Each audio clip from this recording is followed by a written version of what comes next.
nos odeiam, que a gente ore pelos que nos perseguem e caluniam, já é um desafio bem grande, porque muitas vezes essa situação que nós temos contra algum tipo de irmão, se nós que somos espíritas e às vezes por isso a gente já tem mais informação, a gente não cortar isso, esse sentimento ele vai e volta e fica sendo retroalimentado o tempo inteiro. A gente odeia, ele nos odeia, a gente persegue, ele nos persegue. Quem lembra do filme ou do livro Os Mensageiros? Nesse livro, André Luiz, em vários capítulos, ele fala sobre a questão do pensamento. Como é importante a gente domar o nosso pensamento. É fácil? Não é fácil. Nós somos espíritos em caminhada evolutiva. Mas a gente precisa se esforçar. E é o esforço que nos vai fazer ser perfeito. Bom, e aqui no final Jesus fala para a gente, para que a gente seja perfeito, como é o vosso Pai Celestial. E eu marquei aqui o vosso Pai Celestial, porque eu achei interessante um estudo feito pelo Arthur Valadares, numa palestra, e ele pontua uma coisa muito interessante. Jesus, no Evangelho, ele fala, o vosso Pai Celestial. Na oração do Pai Nosso é Pai Nosso. E muitas vezes ele fala, o meu Pai me enviou. E aí parece 3 situações diferentes, afinal o Pai é nosso, ele é filho junto com a gente, ele é pai da gente só, não é dele, às vezes existe um pai só para ele. E aí o que o Arthur fala é o seguinte, quando Jesus fala, o meu Pai, é o Pai que ele conhece, que nós ainda não conhecemos na sua íntegra, né? Ele está falando do Pai que ele conhece. Quando ele fala Pai Nosso, ele está se colocando ao nosso lado como todos nós, filhos do mesmo Pai, do mesmo Criador. E quando ele fala o vosso Pai Celestial, ele está dizendo assim, o Pai que vocês conhecem, o Pai que vocês podem estudar, imaginar, conhecer, é o Pai que vocês podem buscar como modelo de perfeição. Esse é o vosso Pai.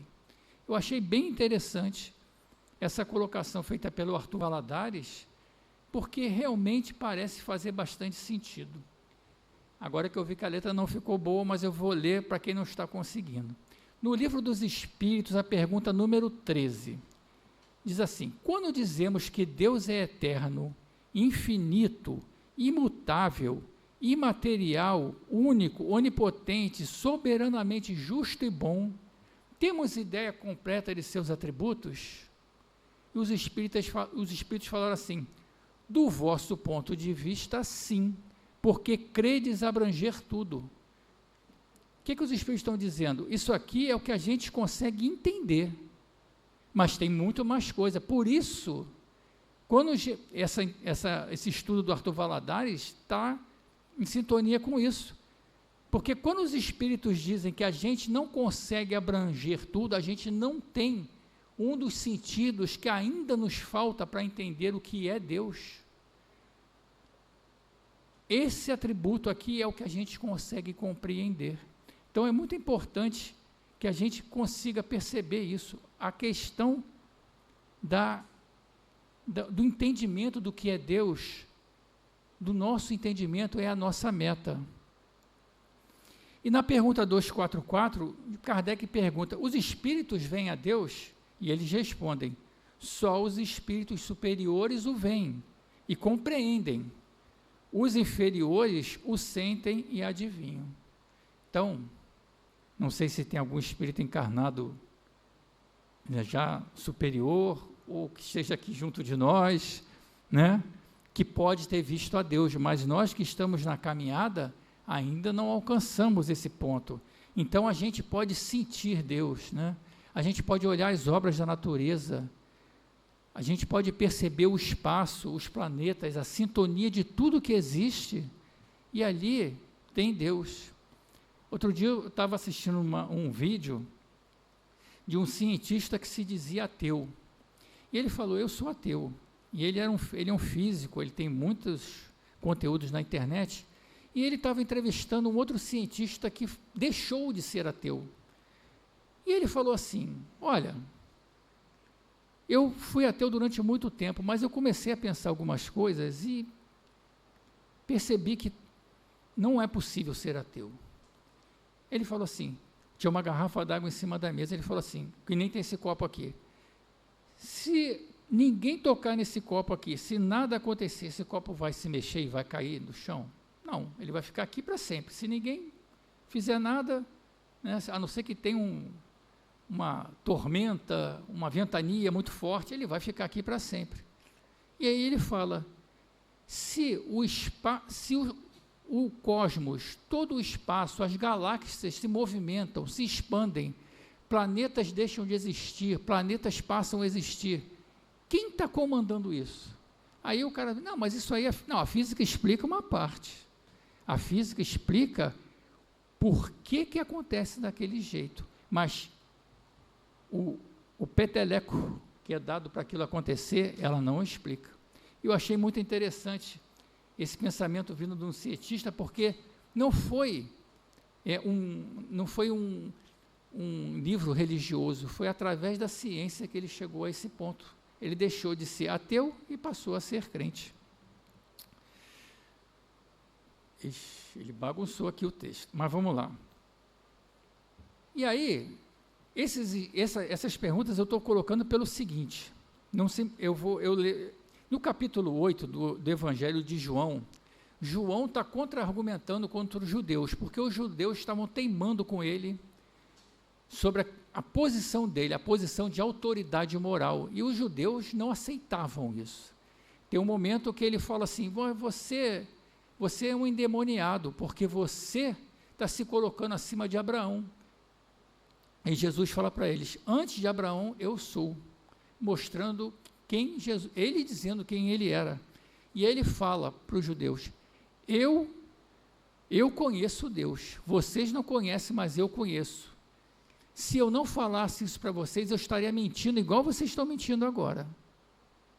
Então, Jesus conhece a Deus. Por isso, naquele trecho do Evangelho de Mateus, que ele fala, né, o vosso Pai que está no céu, ele está sendo cuidadoso e delicado com a gente. Porque ele sabe que nós ainda não podemos entender Deus como ele entende. E nem ele poderia, como ele mesmo falou, eu tenho muito mais coisas a dizer a vocês, mas não é o momento, né? Iria mandar o Consolador prometido, que foi a doutrina espírita. Então, existia muito mais coisa a ser dita para nós, que não foi. Então, o conhecimento de Deus por Jesus é outro. E imagina se ele colocasse a meta para nós de ser perfeitos, como ele enxerga Deus. Ia ser bem diferente, né? Mas vamos lá.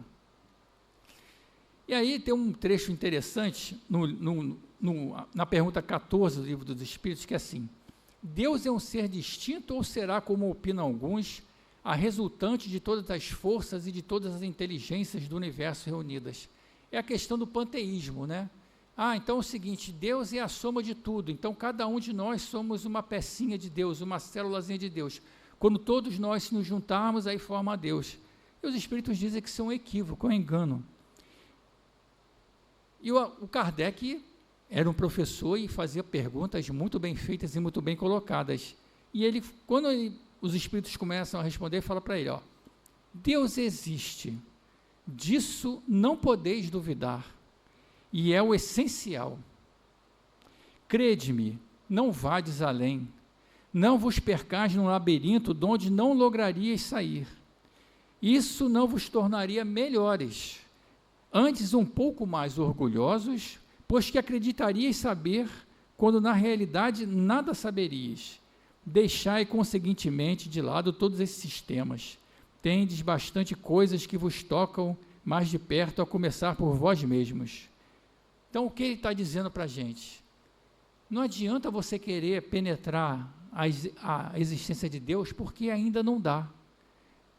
Ele já fala assim, acredita em Deus, faz a sua parte, Não tenta entrar num labirinto que você não vai poder sair, você ainda vai ficar mais orgulhoso achando que está sabendo mais e não está sabendo nada, porque a nossa visão é muito limitada.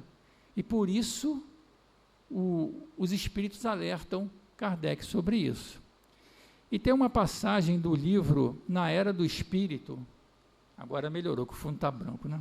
Na Era do Espírito, a mensagem número 28, Chico conta que um dia ele parou para pensar e falou assim, esse negócio, né, tem muita gente que acredita que Jesus e Deus é a mesma pessoa, né, que ele falou, eu, o Pai somos um, a gente na doutrina espírita sabe que não é, né? Aí ele ficou pensando, e aí ele falou assim, não podemos ainda ter outra definição de Deus mais alta do que aquela de Jesus Cristo, quando chamou de Pai Nosso, mas não consideramos Jesus como Criador, com quanto respeito que devemos, né?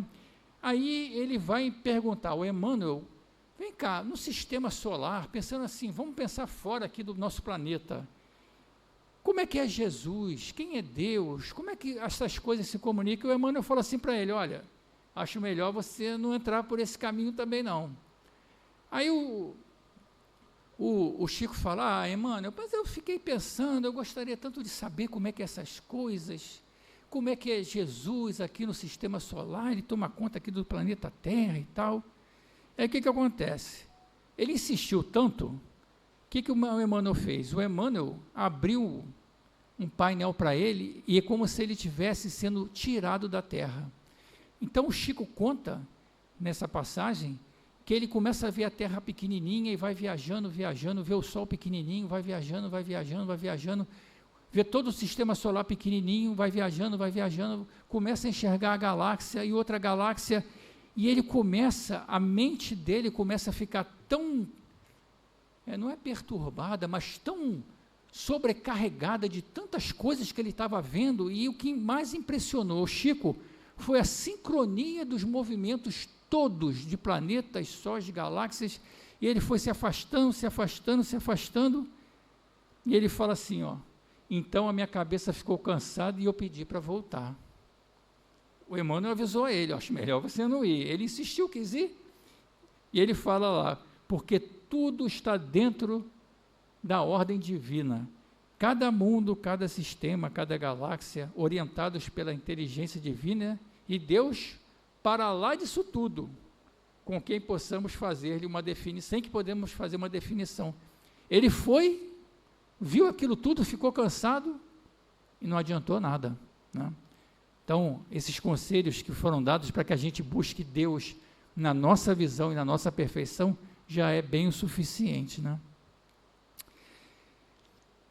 No livro Pão Nosso, a mensagem número 48, Emmanuel fala a mesma coisa para nós.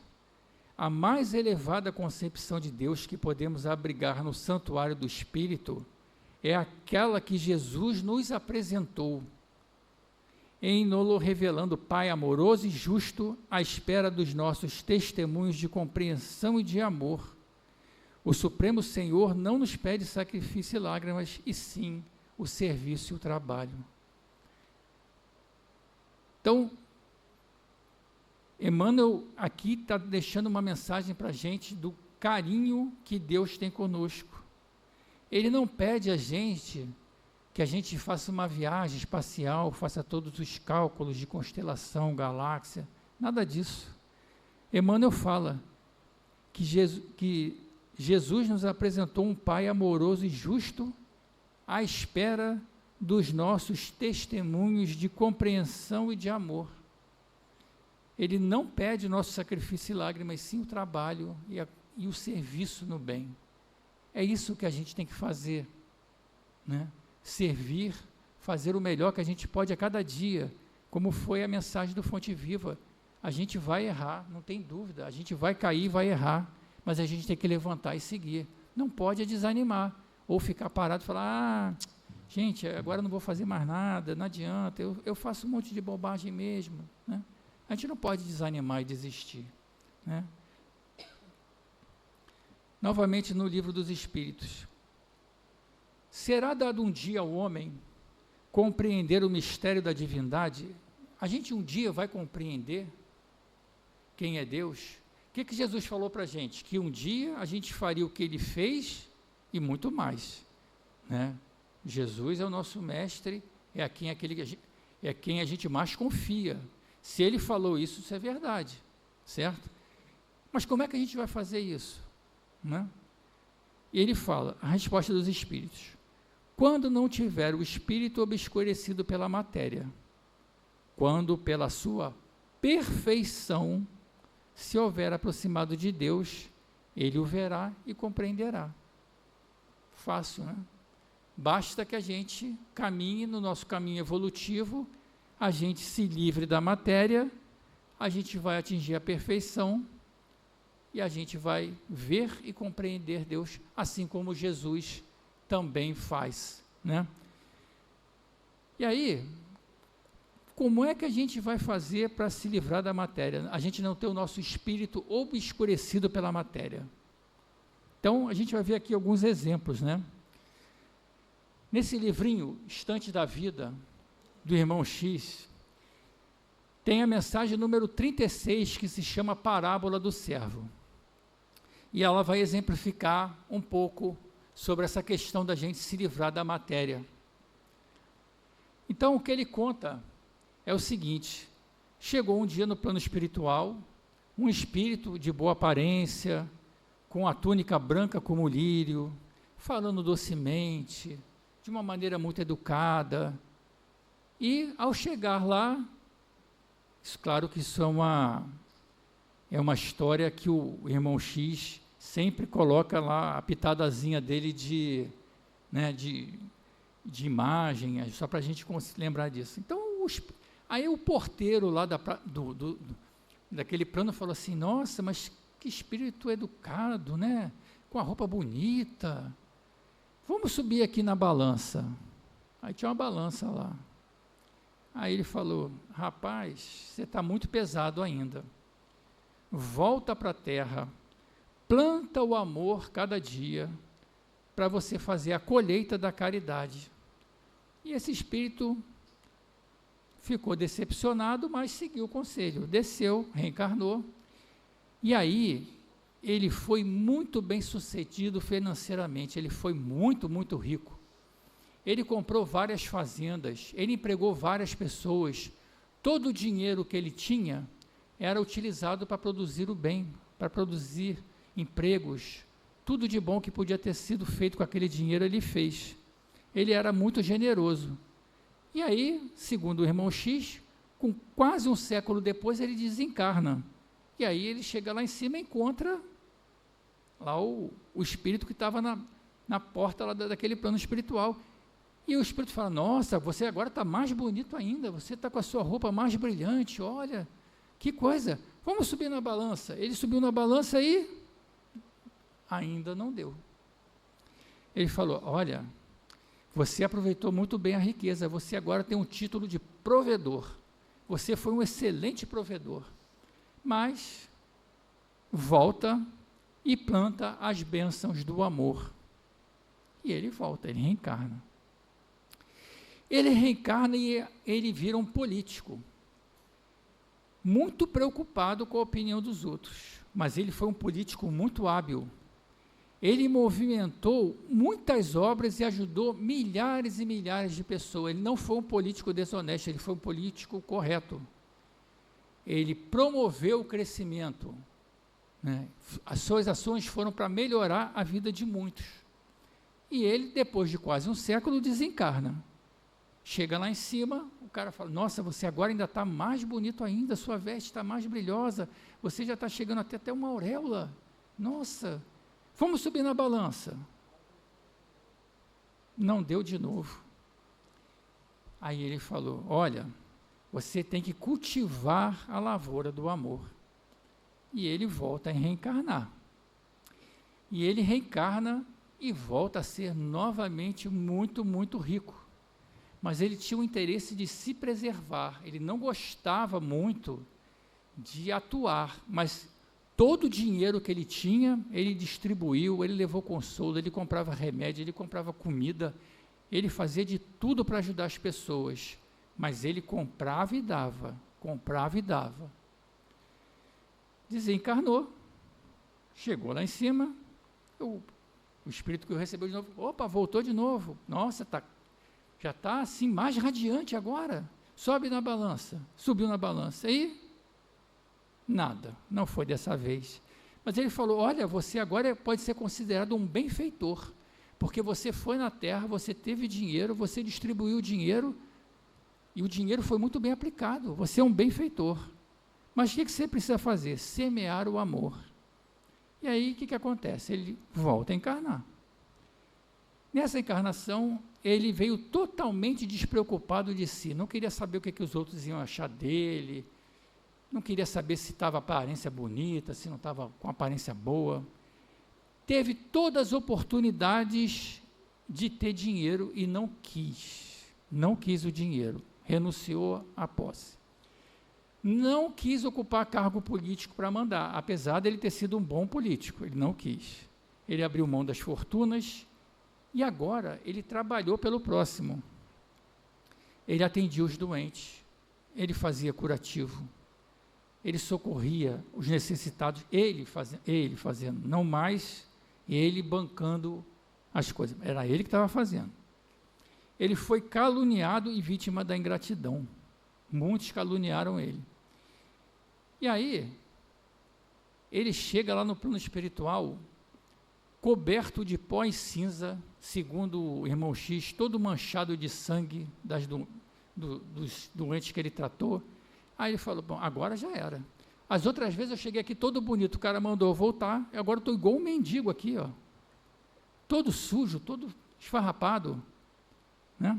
Porque o irmão X fala, a perversidade investindo contra ele, rasgou-lhe a carne com o estilete da ingratidão.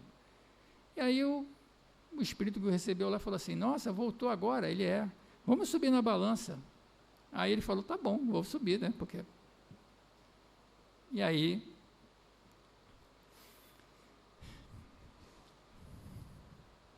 Ele passou, e o porteiro lá falou assim para ele, bem-aventurado sejas tu, meu irmão, conquistaste o título de servo, podes atravessar agora o limite.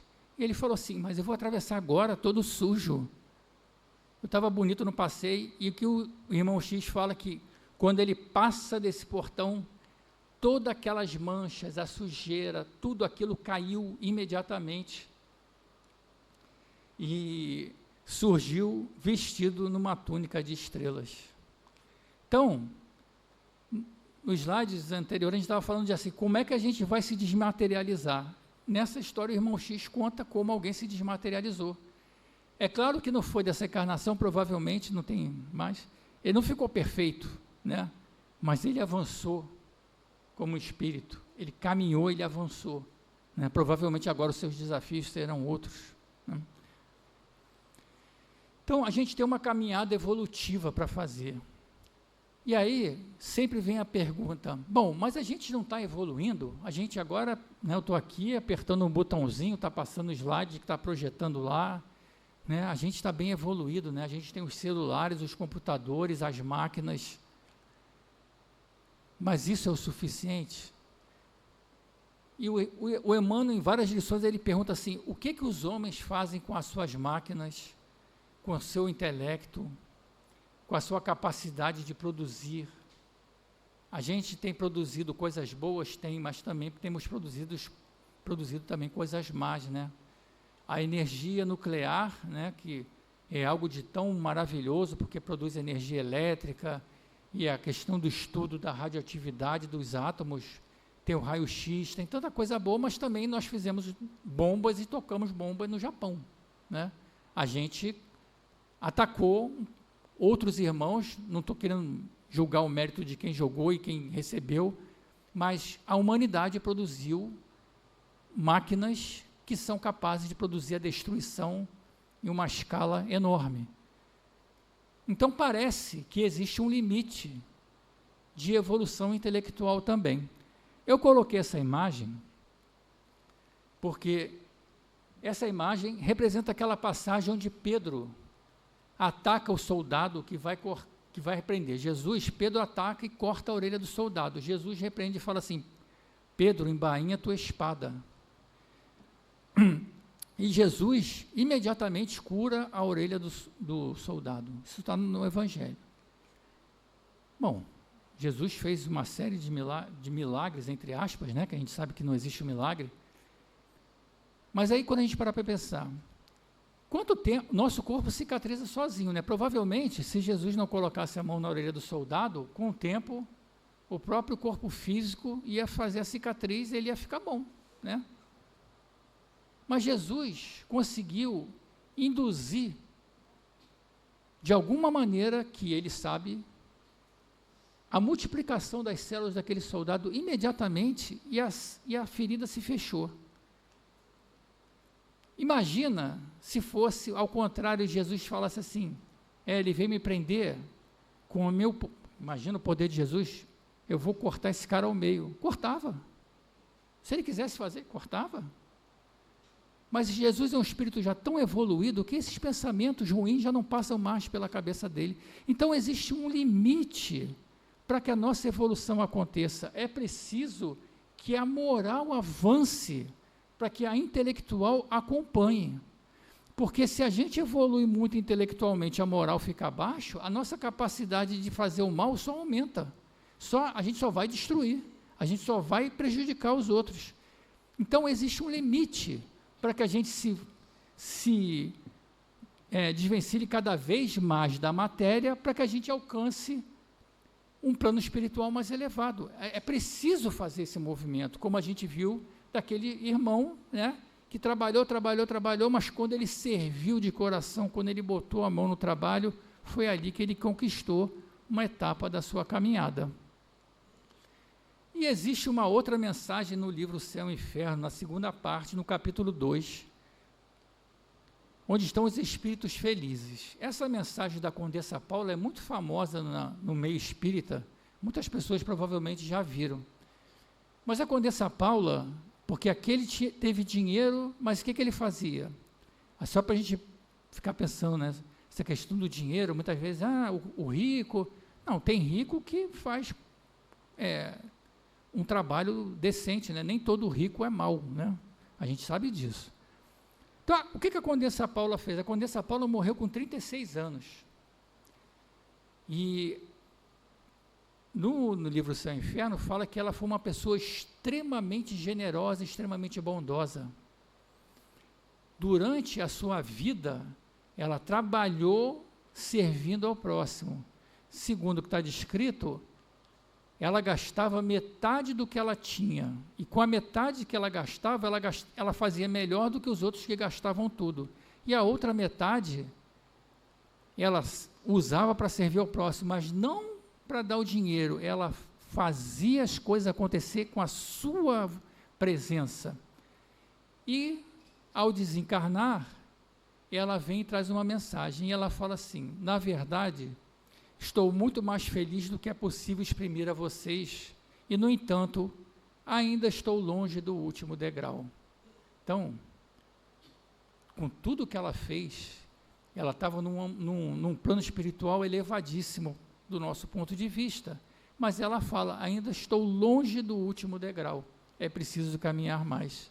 Mas olha que beleza, em nenhuma parte onde ela está, existem invejosos ciumentos.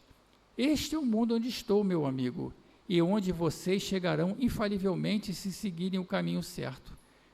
E ela fala que ela passou por muitas encarnações com dificuldade econômica, passando necessidade, e essa prova da riqueza foi a última prova que ela pediu, porque ela sabia que seria para o espírito dela a prova mais difícil que ela teria que vencer, e ela venceu. E ela fala lá que aqui onde eu estou, nenhum castelo da terra se equivale às construções daqui, nenhuma joia é tão brilhante como os espíritos, as flores daqui não correspondem às flores que tem aí. Ela narra um plano espiritual de extrema beleza, mas ainda não é o último degrau, é preciso caminhar mais. Bom, e nesse trecho que a gente está estudando do Evangelho, tem a questão do homem de bem, e é um texto bem grande, bem longo. Eu não peguei tudo, mas peguei alguns trechos para a gente pensar o que é um homem de bem, segundo a definição da doutrina espírita. Porque muitas vezes a gente vê, o cara às vezes se fala na televisão, porque eu sou um homem de bem, eu sou um homem, é mesmo? Seria capaz corajoso, seria capaz de enfrentar esse texto do Evangelho segundo o Espiritismo? O homem de bem? Olha o que está aqui. Até marquei amarelinho primeiro. O verdadeiro homem de bem é o que cumpre a lei de justiça, de amor e de caridade na sua maior pureza. Não é, eu cumpro a lei de amor e caridade, mas é na sua maior pureza. Deposita fé em Deus, na sua bondade, na sua justiça e na sua sabedoria. Tem fé no futuro, porque coloca os bens espirituais acima dos bens temporais. É o que a gente viu nas histórias que a gente viu do irmão X, né? E da Condessa Paula. Sabe que todas as vicissitudes da vida, todas as dores, todas as decepções são provas ou expiações e as aceita sem murmurar. Até aí eu acho que muita gente que fala que é homem de bem já tinha caído, né? Porque é um desafio bem grande, né? Aí a gente vê, seu primeiro impulso é para pensar nos outros antes de pensar em si. É para cuidar dos interesses dos outros antes do seu próprio interesse. Eu até marquei esse aqui também, porque será que todo mundo que se diz homem de bem pensa primeiro nos outros para depois pensar em si? É difícil, né? No mundo que a gente vive. E até tem uma mensagem no livro Vinha de Luz, a mensagem 46, que Emmanuel botou o título da mensagem Crescei, e ele fala logo no início que a vaidade do homem vai destruir a sua caminhada, porque todo mundo quer estar rico, estar com poder, estar na internet, estar sendo famoso, aclamado, mas isso aí é o homem de bem? É isso que é um homem de bem? Vamos ver aqui, a gente, até marquei aqui para eu lembrar. Seu primeiro impulso é para pensar nos outros antes de pensar em si, é para cuidar dos interesses dos outros do seu próprio interesse. Será que isso dá certo? Então vamos ver uma outra historinha do nosso irmão X, que está no livro Contos e Apólogos, e o título da mensagem é A Escolha do Senhor. E aí, o irmão X diz o seguinte: conta-se que alguns apóstolos do bem tanto se ergueram na virtude que, pela extrema sublimação de suas almas, conseguiram atingir o limiar do santuário resplandecente do Cristo.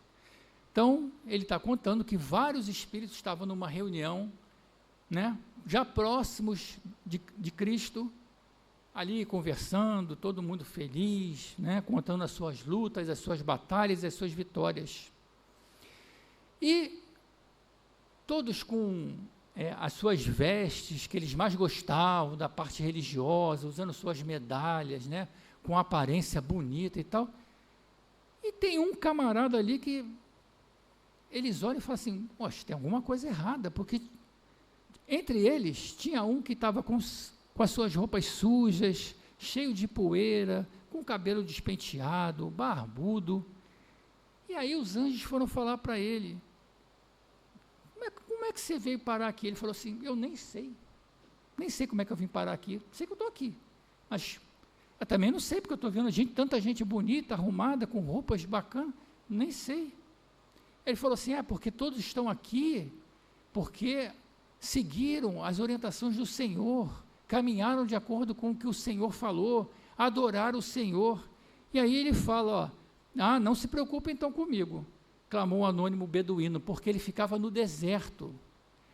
Nunca pude consagrar-me ao culto do Senhor, e sinceramente ignoro por que razão fui guindado até aqui, quando não posso ter lugar entre os eleitos da fé. Ele falou assim: eu nem parei para louvar o Senhor. O que eu fazia lá, eu fiquei no deserto ajudando as pessoas que estavam lá, porque no deserto é muita gente sofrendo, muitos sofredores, crianças, idosos, todos passando por muita necessidade, e eu ficava lá trabalhando, ajudando eles.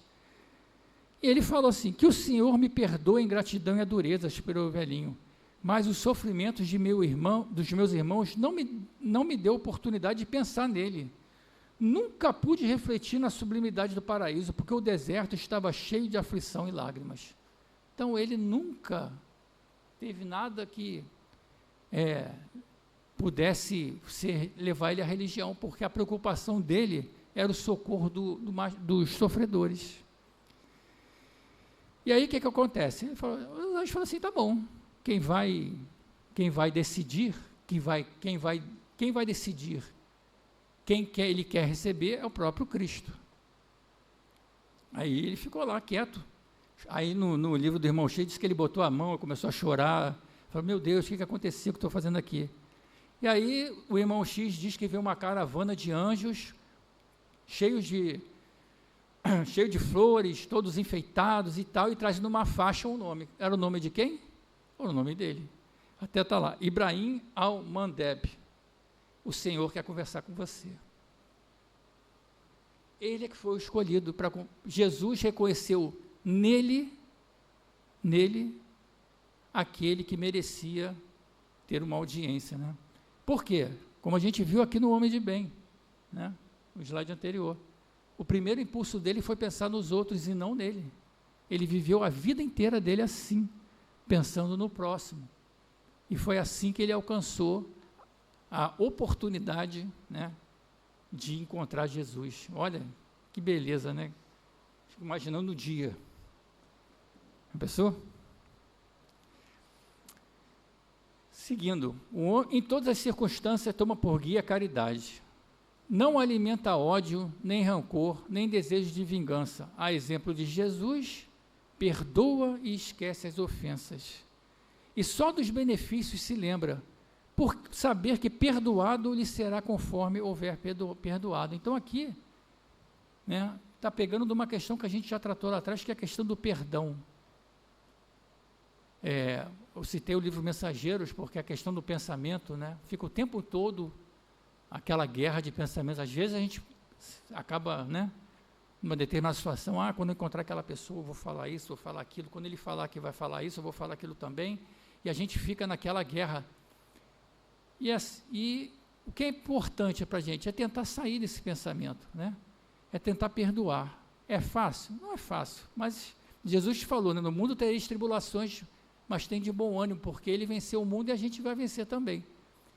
É uma caminhada, é um percurso que a gente precisa seguir.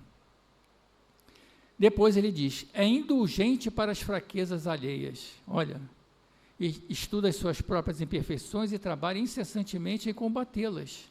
Finalmente, o homem de bem respeita todos os direitos que os seus semelhantes dão às leis da natureza, como quer que sejam respeitados os seus. Só que tem uma notícia, né, no finalzinho que ele fala, não ficam assim enumeradas todas as qualidades que distinguem o homem de bem, mas aquele que se esforça por possuir as que acabamos de mencionar, no caminho se acha que a todas as demais, né, a gente vai conquistar. Então, eu aqui nem coloquei todas, porque no livro tem mais. Mas mesmo que tem no livro, ele diz que não é tudo, ainda tem mais coisa. E aí, pegando um exemplo até do livro Mensageiros, quem leu vai lembrar, ou no filme tem alguma coisinha, tem 3 personagens no livro que se chamam Alfredo, Ismalha e o Paulo.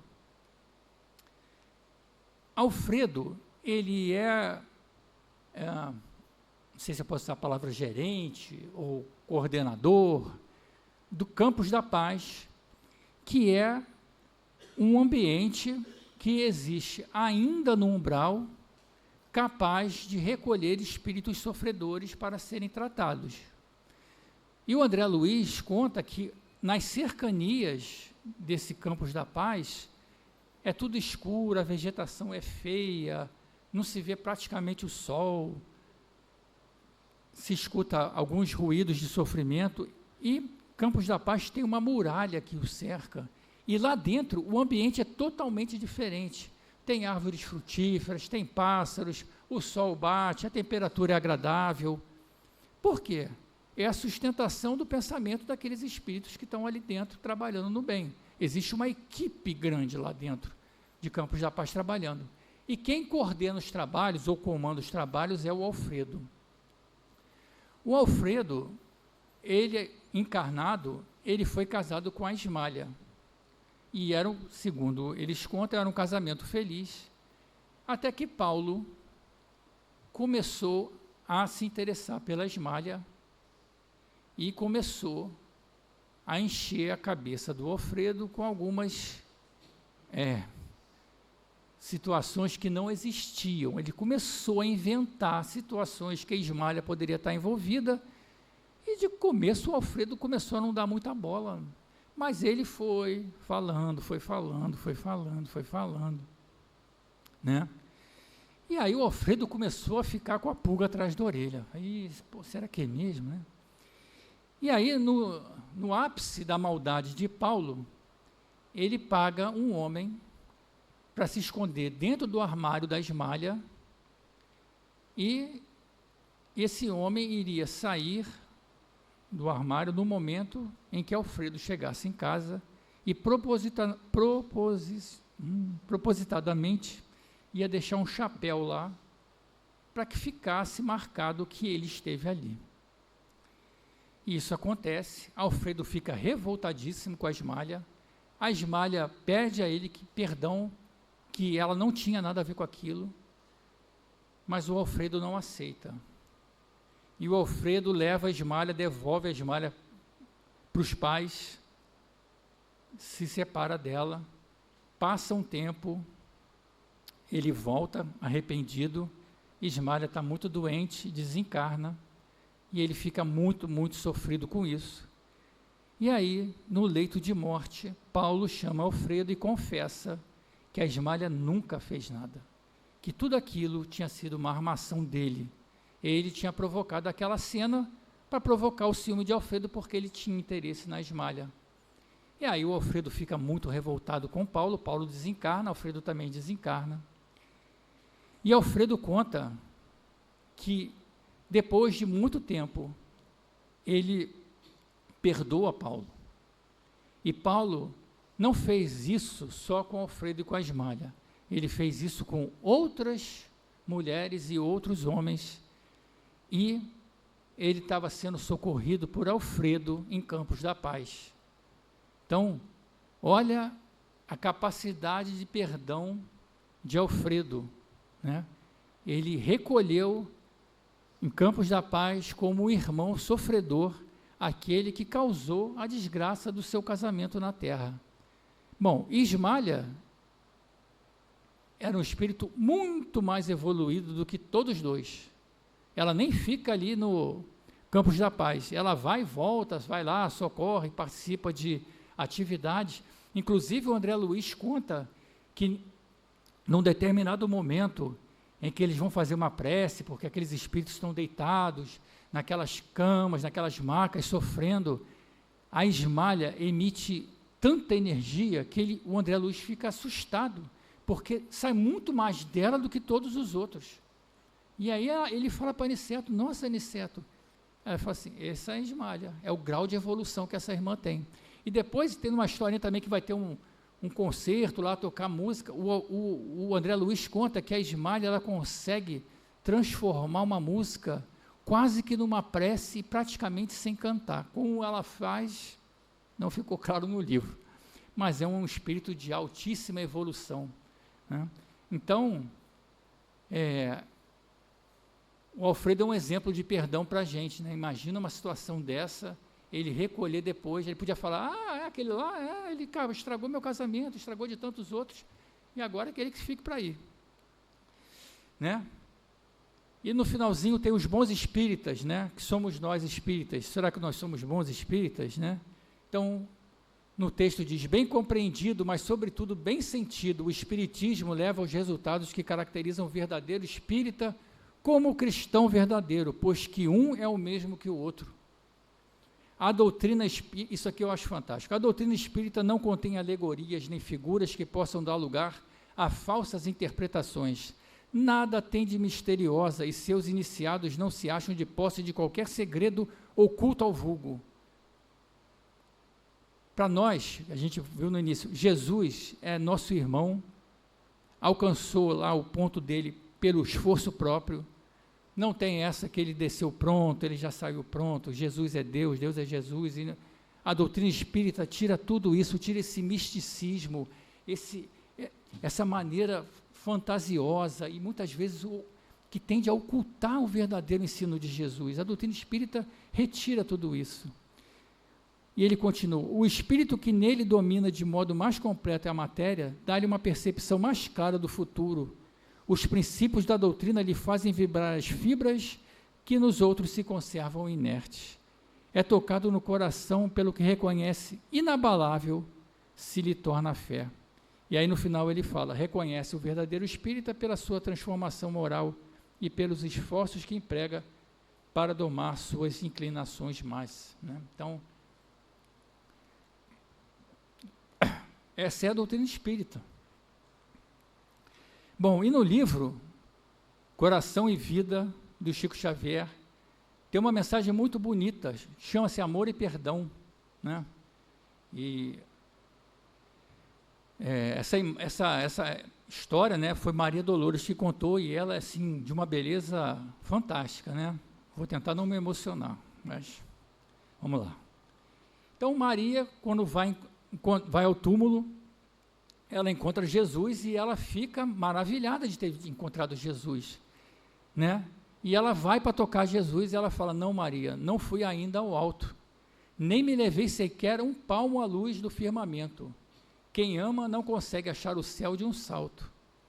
Ao invés de subir aos altos resplendores, desci muito aos reinos inferiores, despertando no túmulo, escutei os gritos da aflição de alguém que muito amei. Então, ele está dizendo: não pode me tocar ainda, porque provavelmente Jesus desceu em regiões tão densas no umbral, que provavelmente naquele momento seu espírito ainda estava encharcado, né, daqueles fluidos. Ele pode lidar com isso, Maria não podia, né?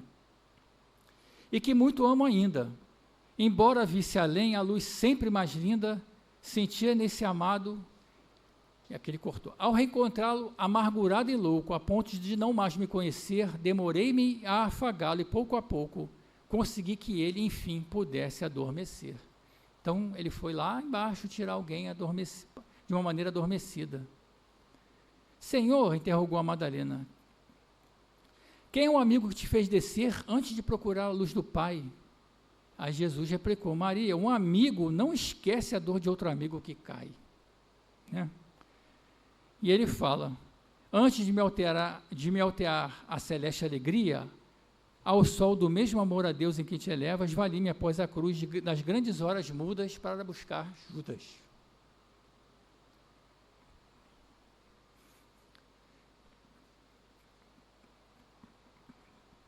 Então, essa mensagem aqui da Maria Dolores é muito bonita, né? Porque mostra, como foi o caso do Alfredo, só que aqui ainda mostra mais coisas, o poder de perdão de Jesus, né? De perdoar aquele que entregou, e vamos dizer, né? Poderia não ter deixado que a sua obra se estabeleça entre nós, né? Foi lá, só Jesus poderia lá embaixo buscar Judas e não se contaminar, né? E aqui fica uma mensagem para a gente, para encerrar: cultiva o bem para a vida eterna. Isso está na mensagem número 53 da Vinha de Luz, porque para a gente alcançar a evolução e atender ao pedido de Jesus, quando ele fala para nós, sede perfeitos, a gente não vai ser perfeito se a gente não cultivar o bem para a vida eterna. Então, Emmanuel sempre traz para a gente mensagens, né, que nos ajudam tanto a entender e a compreender o que Jesus nos falou. Gente, já está na hora. Agradeço muito a atenção de vocês. Muito obrigado pela atenção.